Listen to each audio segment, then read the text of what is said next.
हाँ जी बच्चों, नमस्कार। बच्चों ऐसे है कि आपको पता है कि कोई भी नंबर हो, जैसे मैं लूं 5 की पावर, ठीक है। कोई भी नंबर लूं, 5 की पावर 0 करूं तो बेटा जी क्या आएगा? It is equal to 1। बेटा जी मैं करूं, कोई नंबर ले लो, 7 की पावर 0 करूं तो आपको पता है कितना आता है? It is equal to 1। अगर मैं 10 की पावर 0 करूं तो आपको पता है कितना आता है? It is equal to 1। ठीक है। अगर मान लो मैं नेगेटिव नंबर लूं, जैसे मैंने लिया -5, इसकी पावर भी आप 0 करोगे तो भी बेटा जी 1 आएगा। मैंने मान लिया, आप ले लो कितना जी, -8, इसकी पावर 0 करो, इट इज इक्वल टू 1। ठीक है। अगर आप -1 की पावर 0 करोगे तभी तब भी बेटा जी इट इज इक्वल टू 1। ठीक है। अगर आप 1 की पावर 0 करोगे तो भी बेटा जी 1 ही आएगा। ठीक है। आप चलो ऐसे करो, नंबर लो, रैशनल नंबर्स, 1/2 लो, इसकी पावर 0 करो तो भी इट इज इक्वल टू 1। 1/4 की पावर, ठीक है, 0 करो तो भी इट इज इक्वल टू 1। ठीक है। अब आप लो इरेशनल नंबर्स, ठीक है, स्क्वायर रूट 2 की पावर 0 करो तो भी बेटा 1 आएगा। स्क्वायर रूट 3 की पावर 0 करो तो भी इट इज इक्वल टू 1 आएगा। आपको पता है कि पाई भी इरेशनल नंबर्स है, ठीक है, इसकी पावर भी 0 करो तो भी 1 आएगा। अब देखो, चाहे आप लो पॉजिटिव, ठीक है, इंटीजर्स, ठीक है, चाहे आप लो नेगेटिव इंटीजर, चाहे बेटा जी आप लो रैशनल नंबर्स, ठीक है, चाहे वो पॉजिटिव हो, चाहे बेटा जी वो क्या नेगेटिव हो, कोई दिक्कत नहीं, इक्वल टू 1 नहीं आएगा। चाहे आप रैशनल नंबर लो, चाहे आप इरेशनल नंबर लो, उसकी पावर 0 करो तो भी इट इज इक्वल टू 1 आएगा। ठीक है। ये तो हमें पता है, लेकिन ये 1 आता क्यों है? ये 1 क्यों आ रहा है? सिंपल सी बात है। अब देखो ध्यान से आप इसका आने का कारण। अब बेटा जी आप देखो, आपको एक फार्मूला पढ़ा आपने, देखो, एक तो होता आपने पढ़ा कि ए की पावर m इंटू ए की पावर n। अगर बेस सेम हो ना तो पावर्स क्या होती है? ऐड। आपको ये पता, बिल्कुल पता। ठीक है।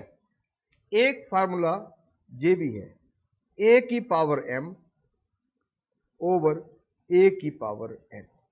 क्लियर है? इट इज इक्वल टू ए की power m minus n। Clear? A की पावर m माइनस 1। आपको पता है कि अगर पावर्स, क्या बोलो, अगर बेस सेम हो ना तो पावर्स क्या होती है? सब्ट्रैक्ट। क्लियर है? सिंपल सा फॉर्मूला। अभी आप इधर पुट करो, क्या पुट करो? m is equal to n। ठीक है। तो देखो क्या आएगा? इट इज इक्वल टू ए की पावर n, मैंने m को n ले लिया, ओवर ए की power n, and it is equal to ए की पावर n माइनस n। ठीक है। अब दिस इंप्लाइज, अब क्या होगा? आपको पता है कि अगर 2/2 हो तो बच्चों आपको पता है हम उसको काट के लिखते हैं इक्वल टू 1। इसी प्रकार जे आपस में कट हो गए and it is equal to 1, उधर आ गया ए की पावर 0। तो दिस इंप्लाइज बेटा जी ए की पावर 0 इज इक्वल टू 1 आ गया। ये तो क्लियर है। लेकिन अभी भी इसमें एक दिक्कत है। ठीक है। जे कोई भी आप नंबर लो, कोई भी नंबर, चाहे वो इंटीजर है, चाहे रैशनल, चाहे इरेशनल, उसकी पावर 0 करोगे तो 1 आएगा। लेकिन एक इधर कभी भी ए 0 नहीं होना चाहिए, ए नॉट इक्वल टू 0। बिल्कुल बच्चों, इस बात का आप अच्छे से ध्यान रखो कि ए कभी भी 0 नहीं होना चाहिए। ठीक है। अब अगर ए 0 हो जाए तो क्या होता है, मैं बताता हूं आपको। अभी देखो ध्यान से, पता क्या, पहली बात तो आप ये सोचो ध्यान से, क्लियर, क्या कि 0 की पावर 0 ए अनडिफाइंड है।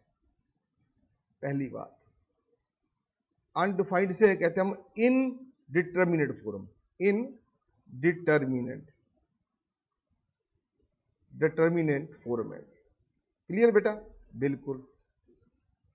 अब पता क्या, जैसे हमने पढ़ा ना कि ए की पावर m ओवर ए की पावर n, जो होता है ए की पावर m माइनस n। अगर हमने a इज इक्वल टू 0 मान लिया, क्लियर है, तो बेटा डिनोमिनेटर बिकम्स 0। ठीक है, तो दिस इज नॉट डिफाइंड, तो उस केस में जे डिफाइंड ही नहीं होगा, not defined, not defined. Clear है बेटा, समझिए, नॉट डिफाइंड। सो इसीलिए बेटा मैं आपको कह रहा हूं, क्या बेटा मैं आपको कह रहा हूं कि बिल्कुल सही बात है कि a की पावर 0 इज इक्वल टू 1 होगा, बट आपका जो a है ना, it should not be equal to 0। अब आपको लग गया पता कि किसी की पावर 0 करने पे 1 क्यों आता है, उसका क्या प्रूफ है, और अगर a खुद 0 हो जाए तो फिर बेटा वो टर्म कभी भी डिफाइंड होती नहीं। ठीक है, आई थिंक कि जे आपको लेक्चर अच्छा लगा होगा। ठीक है, थैंक यू सो मच बच्चों, बाय बाय।